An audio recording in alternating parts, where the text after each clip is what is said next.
La France est un pays pauvre et arriéré. C'est ce que croyaient certains de mes camarades étudiants en Allemagne, influencés par les paroles d'un professeur étranger. Ils n'avaient pas une très bonne image de l'Hexagone. Pourtant, lorsqu'ils ont finalement visité la France et sont arrivés à la gare routière, ils ont été bouleversés par ce qu'ils ont vu, au point d'en perdre la parole. Que leur est-il arrivé exactement? Découvrons-le tout de suite. Bonjour à tous, je m'appelle Élise. J'étudie la musique au conservatoire de Munich, en Allemagne. Là-bas, je suis chef d'orchestre pour notre ensemble étudiant. Il y a quelque temps, un professeur et chef d'orchestre coréen a rejoint notre équipe. L'université de Munich l'avait invité en tant que professeur honoraire. Nous étions impatients, espérant acquérir de nouvelles connaissances et techniques auprès de ce nouvel enseignant. Cependant, son arrivée a plongé notre hors-orchestre dans une situation inattendue. Comme il avait été invité par l'université, nous pensions tous recevoir un enseignement d'excellence. Mais en réalité, sa direction manquait d'éclat et ses méthodes laissaient à désirer. Peut-être avions-nous trop d'attentes. En regardant son parcours de plus près, nous avons vu qu'il n'avait remporté aucun prix majeur et ne possédait pas de talent exceptionnel. Cela nous avait déjà déçus, mais une autre chose nous a particulièrement excédés. Pendant les cours consacrés à la direction d'orchestre et à l'interprétation, il se mettait à parler de la France sans aucune raison. Ce n'étaient pas de simples anecdotes, mais des discours qui occupaient plus de la moitié du temps de cours. Ce professeur avait une manie. Il répétait sans cesse que la France était un pays en déclin, un pays pauvre où il était inutile de se rendre. De plus, sans doute à cause de sa haine pour ce pays, il a annulé toute participation au concours d'orchestre prévu en France. Une telle attitude ne devrait pas être permise. Je ne supportais plus le comportement de ce professeur. Les autres étudiants avaient aussi leurs opinions, mais en tant qu'élèves, ils n'osaient rien dire. Certains, influencés par ses propos, commençaient même à avoir une mauvaise image de la France. Quelques mois après l'arrivée de ce professeur, je n'ai plus pu me contenir. J'ai signalé ses agissements à la direction de l'université. Cependant, l'université m'a répondu qu'il avait un contrat de 6 mois. Ils ont dit qu'il était difficile de changer son attitude dans l'immédiat et m'ont demandé de patienter encore quelques mois. L'université avait sûrement ses raisons, mais comprendre cela ne calmait pas ma colère. Je voulais m'opposer à ce professeur d'une manière ou d'une autre. J'ai alors décidé de convaincre les membres de l'orchestre de participer secrètement à ce concours international en France que le professeur détestait tant. Personnellement, je n'avais pas de sentiment nationaliste excessif. Je voulais juste défier cet homme.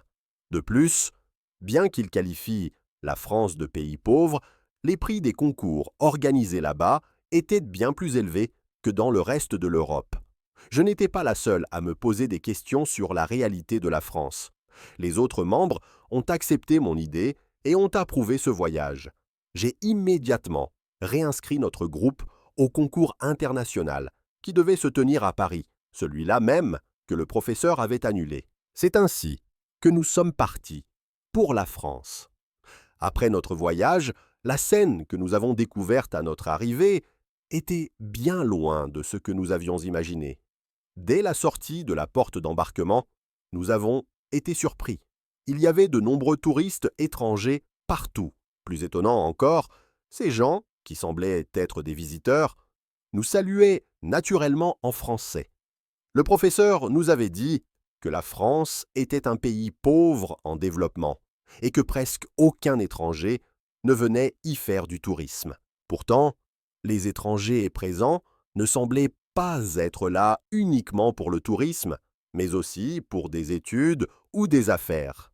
Si la France était vraiment un pays en perdition, personne ne chercherait à apprendre sa langue.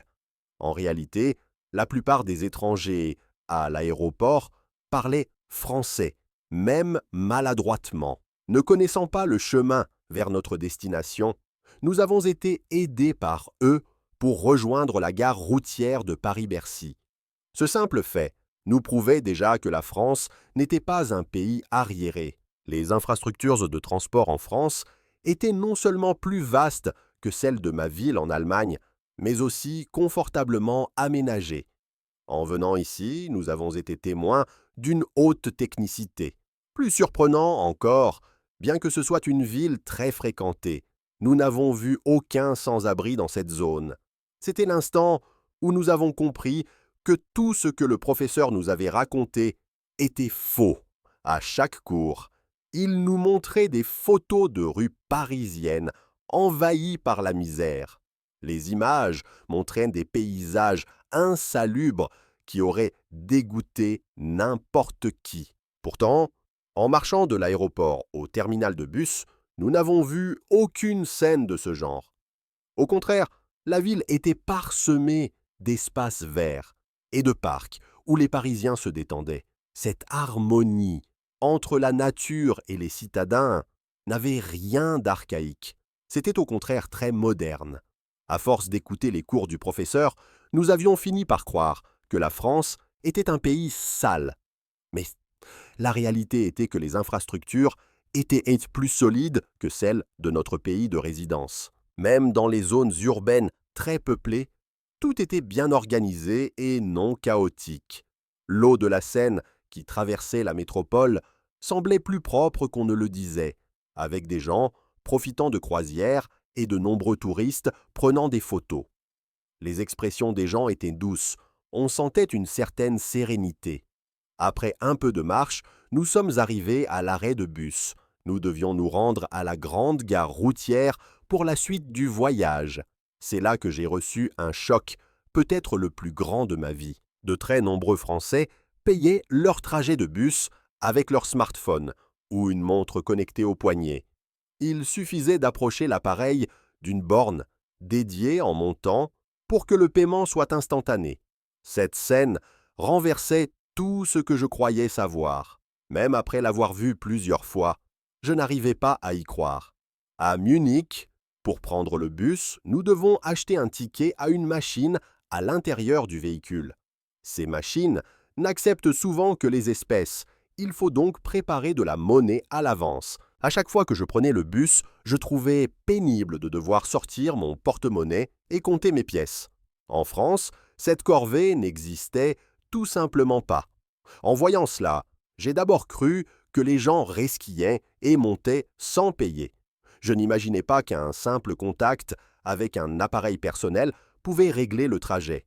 Ne comprenant pas, j'ai fini par demander à une personne dans le bus comment elle payait son ticket. J'ai été stupéfaite de voir à quel point la numérisation était avancée, même dans les petits détails du quotidien. J'ai envié ce système ingénieux qui n'existait pas dans mon pays d'études. Je n'étais pas la seule, les autres membres de l'orchestre pensaient la même chose. Tout le monde exprimait sa surprise et son admiration. Certains disaient même qu'en France, il n'était plus nécessaire d'avoir de l'argent liquide sur soi. Émus par cette technologie moderne, nous avons compris pourquoi le professeur s'acharnait à dénigrer la France. Il devait sûrement ressentir un complexe d'infériorité face à cette avance technologique. Les surprises ne se sont pas arrêtées là. En Allemagne, les portes des bus ne sont pas toujours automatiques. Il faut parfois appuyer sur un bouton ou tirer un levier. Les bus français avaient tous des portes automatiques et certains étaient conçus avec un plancher bas pour faciliter l'accès aux personnes âgées et handicapées. Pour demander l'arrêt, il suffisait d'appuyer sur un bouton. Les annonces vocales indiquant le prochain arrêt étaient traduites en anglais et parfois même en espagnol ou en allemand. De plus, le bus était équipé d'un Wi-Fi haut débit gratuit. Nous pouvions échanger des messages et regarder des vidéos sans nous soucier de la connexion pendant le trajet. J'avais déjà voyagé ailleurs, en Europe, pour des tournées, mais je n'avais jamais vu des transports publics aussi bien équipés. La différence était telle que je comprenais maintenant que le professeur avait menti par pure jalousie. J'ai profondément envié les Français qui utilisaient, comme si de rien n'était, ces bus pensés pour le confort de tous. Après ce trajet plus agréable que prévu, nous sommes arrivés à la grande gare routière. C'est sur une place extérieure, au sein de ce complexe, que devait avoir lieu la répétition du concours d'orchestre. Comme nous étions en avance, nous avons décidé d'explorer les alentours du terminal. J'ai été surprise de voir que la gare routière française n'était pas juste un terminus de bus. C'était un complexe relié à des centres commerciaux, des restaurants et même des espaces de détente accessibles à pied. C'était extrêmement pratique et impressionnant. Nous avons décidé d'aller prendre un café avant la répétition. Mais un problème est survenu. J'ai sorti mon smartphone pour prévenir les organisateurs français de notre arrivée, mais il ne me restait que 5% de batterie. Dans cette ville inconnue, à force de chercher mon chemin et de prendre des photos, la batterie s'était vidée sans que je m'en aperçoive. Paniqué, j'ai essayé de passer l'appel, mais le téléphone s'est éteint en pleine tentative. J'étais la seule à avoir le contact des organisateurs. Les autres membres ne pouvaient pas appeler à ma place. J'avais bien sûr un chargeur, mais je ne pouvais pas utiliser une prise électrique au hasard dans le terminal. Ne sachant que faire, j'ai pensé demander à quelqu'un où je pouvais trouver une prise. J'ai voulu m'adresser à un étudiant français, assis non loin de là. Voyant ma détresse, il m'a demandé en anglais « Vous avez un problème avec votre téléphone ?» Cet étudiant parlait très bien anglais et a tout de suite compris notre situation. Il nous a alors indiqué comment nous sortir de ce mauvais pas. Il nous a guidés vers un coin du terminal, à 1 minute de marche. Ce que nous avons vu là-bas nous a fait douter de nos yeux. Des dizaines de bornes de recharge étaient installées, accessibles gratuitement à tous. Beaucoup de gens les utilisaient déjà. Certains laissaient même leur téléphone branché sur le socle et s'éloignaient pour se reposer un peu plus loin. J'étais ébahi. À Munich, personne n'oserait installer un tel équipement en libre accès. En 5 minutes, tous les câbles et les téléphones seraient volés. Quelle éducation morale les Français ont-ils reçue? Personne n'essayait de voler les smartphones des autres. Comme si c'était naturel, les gens posaient leur appareil, s'éloignaient pour s'asseoir sur un banc, lire un livre ou boire un café, attendant tranquillement que la charge soit finie. Derrière moi, les membres de l'orchestre murmuraient leur confusion. Ils étaient stupéfaits par ces équipements modernes et par la sécurité qui régnait en France, bouleversant nos préjugés. À Munich, même dans les magasins, beaucoup d'objets sont sous vitrine verrouillée. Si on veut quelque chose, il faut appeler un vendeur. Le vol est une réalité quotidienne. En France, dans cet endroit précis, le vol semblait absent. Les gens se comportaient comme si l'idée de se faire voler n'existait pas. J'ai senti une différence fondamentale de conscience par rapport à l'Allemagne ou aux États-Unis. Alors que je m'émerveillais devant ces installations, mon téléphone a repris suffisamment de charge en 20 minutes. C'était un équipement public, mais très performant. Nous avons remercié l'étudiant qui nous avait aidés en lui offrant un billet pour le concert du lendemain. Il a accepté avec un sourire rafraîchissant, sans avoir l'air de penser qu'il avait fait quelque chose d'exceptionnel, puis il est parti. Soulagé d'avoir pu contacter les organisateurs, j'ai entendu quelqu'un m'appeler. Un membre de l'orchestre avait repéré une scène étrange à l'extérieur. Curieux, nous sommes sortis pour voir. C'était une scène que nous n'avions jamais imaginée. À l'arrêt de bus, une femme avec une poussette et des personnes en fauteuil roulant attendaient dans le bus.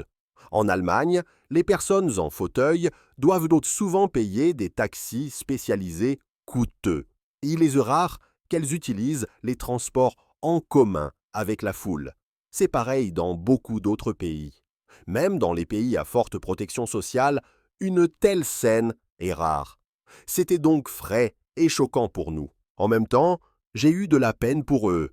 Comme en Allemagne, je pensais qu'ils devraient attendre que le bus se vide pour pouvoir monter. J'imaginais qu'ils allaient attendre des heures, mais au moment où le grand bus est arrivé, j'ai tout compris.